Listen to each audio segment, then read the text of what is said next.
Hey guys, what's up? It's Andy Fogarty here from the AtHomeWelder.com, and I'm here for KingMetals.com. And today we're answering a question from one of our at-home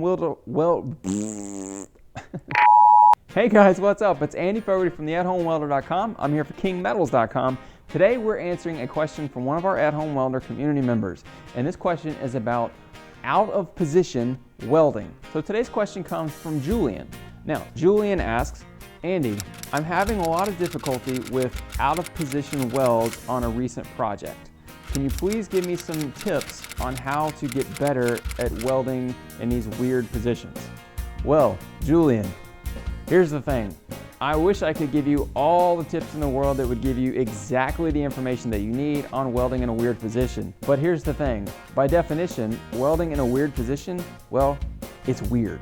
It's hard. It's difficult. It's hard to see. I understand what you mean. A lot of times when we get on certain projects, you can get in a very cramped position and have to kind of get yourself in there. You might be welding overhead and you just can't really see what you're doing. You can't get your gun in there. Maybe everything is too big. Depending on the size machine that you're using, the gun that you're using, everything can be just awkward, right? Here is my tip for you, Julian.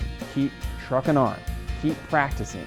Now, I know that's not really a tactical thing that you can go take and use right now to fix whatever weird situation you're in with your welding project, but it honestly is, this is how you get better as a welder. Now, that being said, I do have a second tip for you, and it is a little more tactical and practical and something that you can do right now.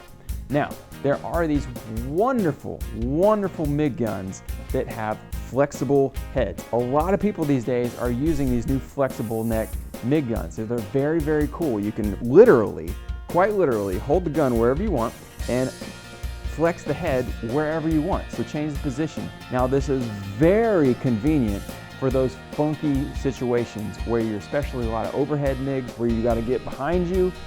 Just very, very useful. Now, my third tip for you is actually before you start welding. This is more of the design and building layout process. It's important to think about the order in which that you put your project together. Just by welding in maybe one bar after another, it will allow you to have a lot more space to get your welder in there and to get your gun in there to get a proper weld and to do everything right. If you don't really know which place to even start with, then start from the end and work your way back. So start from a fully designed project, maybe on a piece of paper or something, and kind of dismantle it piece by piece. So you're working your way backwards, and that'll give you a great place to start, and it'll also allow you to see what pieces you can take away to be able to get some of those funky welds done. So Julian, I hope that answers your question. I know I don't really have anything great to actually show you, and that's because there really isn't anything for me to show you. This is something that you just have to kind of get in there in the trenches and work on mastering yourself. Now, using that flexible neck MIG gun will help a lot, I'm sure, and also working your way back and actually designing, thinking about the process, your build process, that will help tremendously and won't cost you any money to do that. So that's it. I'm Andy Fogarty from the At Home Welder, and I'm here for KingMetals.com. Now, if you want more great tips and tricks like this, come over to the AtHomeWelder.com, sign up completely free. We're going to send you some free weekly stuff, great for DIY welders wanting to get better, learn how to do some stuff, get some cool projects to work on, and maybe make a little money on the side if that's something you're interested in. So that's it. I'm Andy Fogarty, and I will see you again next time.